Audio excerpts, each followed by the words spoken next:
आज जानते हैं भारतीय इतिहास में आपातकाल की घोषणा। आपातकाल यानी इमरजेंसी की घोषणा कब हुई थी और क्यों की गई थी और इससे के क्या प्रभाव पड़े थे। 25 जून 1975 से 21 मार्च 1977 तक का 21 महीने की अवधि में भारत में आपातकाल घोषित था। आपातकाल यानी इमरजेंसी। उस वक्त के तत्कालीन राष्ट्रपति फखरुद्दीन अली अहमद ने तत्कालीन भारतीय प्रधानमंत्री इंदिरा गांधी के कहने पर भारतीय संविधान के अनुच्छेद 352 के अधीन आपातकाल की घोषणा कर दी। देश के हालात आंतरिक बाहरी खराब होते जा रहे थे। पड़ोसी देशों से संबंध खराब थे।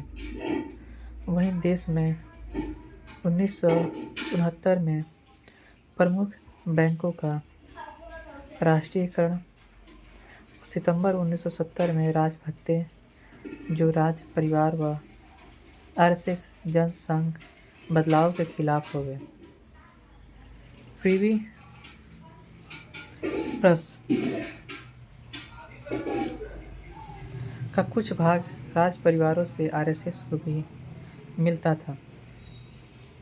वहीं उन दोनों देशों में पड़े अकाल, 1971 का भारत पाकिस्तान युद्ध, 1974 में चीन से युद्ध जिसमें भारत को हार का सामना देश के आर्थिक हालातों से जूझ रहा था।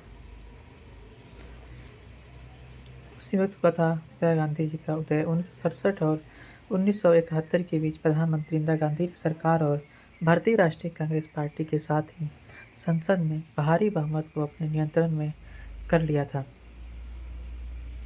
केंद्रीय मंत्रिमंडल की बजाय प्रधानमंत्री के सचिवालय के भीतर ही केंद्र सरकार की शक्ति को केंद्रित किया गया। सचिवालय के निर्वाचित सदस्यों को उन्होंने एक खतरे के रूप में देखा। इसके लिए वह अपने प्रधान सचिव पीएन अक्सर, जो इंदिरा के सलाहकारों की अंदरूनी घेरे में आते थे, पर भरोसा किया। इसके अलावा परमेश्वर नारायण अक्सर ने सत्तारूढ़ पार्टी के विचारधारा, प्रतिबद्ध नौकरशाही के विचार को बढ़ावा दिया। इंदिरा गांधी ने चतुराई से अपने प्रतिद्वंदियों को अलग कर दिया, जिस कारण कांग्रेस विभाजित हो गई और 1969 में दो भागों, कांग्रेस व कांग्रेस जो इंदिरा की ओर थी, भागों में बट गई।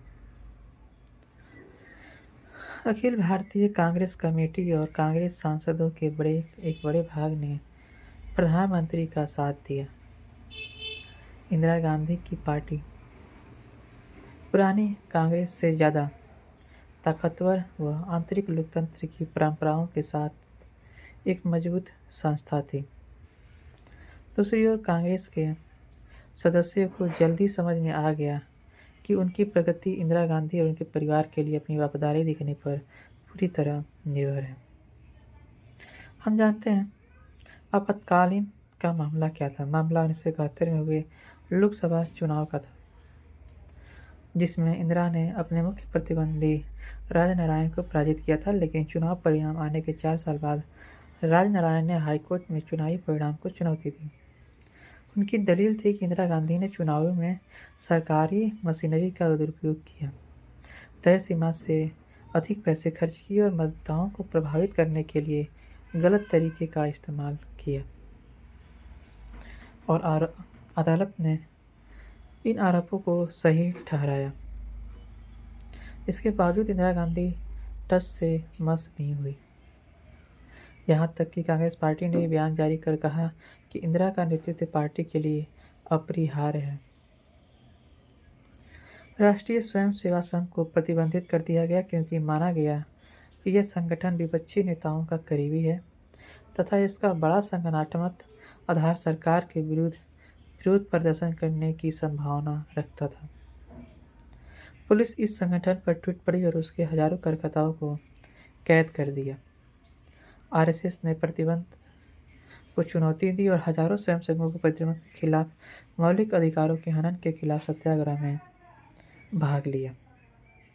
सभी विपक्षी दलों के नेताओं और सरकार के अन्य स्पष्ट आलोचकों के गिरफ्तार किए जाने और सलाखों के पीछे भेज दिए जाने के बाद पूरा भारत सदमे की स्थिति में था।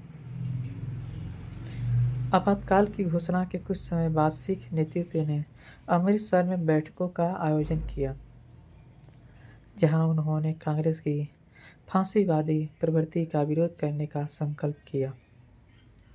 देश में पहले जन विरोध का आयोजन अकाली दल ने किया था, जिसे लोकतंत्र की रक्षा का अभियान के रूप में जाना जाता है। इसे 5 जुलाई को अमृतसर में शुरू किया गया।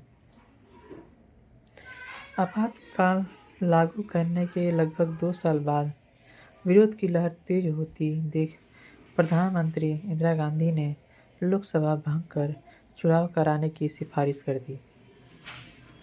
चुनाव में आपातकाल लागू करने का फैसला कांग्रेस के लिए घातक साबित हुआ।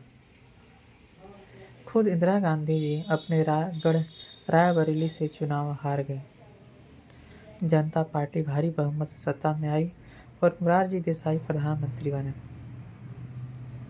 संसद में कांग्रेस के सदस्यों की संख्या 350 से घटकर 153 में सिमट गई और 30 वर्षों के बाद केंद्र में किसी गैर सरकार कांग्रेसी सरकार का गठन हुआ। कांग्रेस को उत्तर प्रदेश, बिहार, पंजाब, हरियाणा और दिल्ली में एक भी सीट नहीं मिली। नई सरकार ने आपातकाल के दौरान लिए गए फैसलों की जांच के लिए शाह आयोग गठित की। हालांकि नई सरकार 2 साल ही टिक पाई और अंदरूनी अंतर्विरोधों के कारण 1784 में सरकार गिर गई। उप प्रधानमंत्री चौधरी चरण सिंह ने कुछ मंत्रियों की दोहरी सदस्यता का सवाल उठाया, जो संघ के भी सदस्य थे। इसी मुद्दे पर चरण सिंह ने सरकार के समर्थन वापस ले लिया और कांग्रेस के समर्थन से उन्होंने सरकार बनाई, लेकिन चली सिर्फ 5 महीने।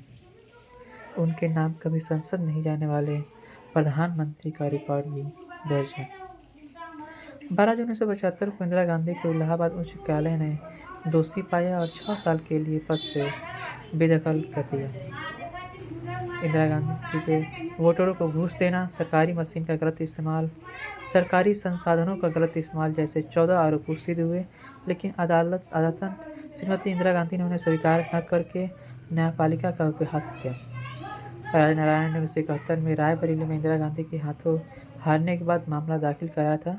जस्टिस जगमोहन लाल सिन्हा ने यह फैसला सुनाया था।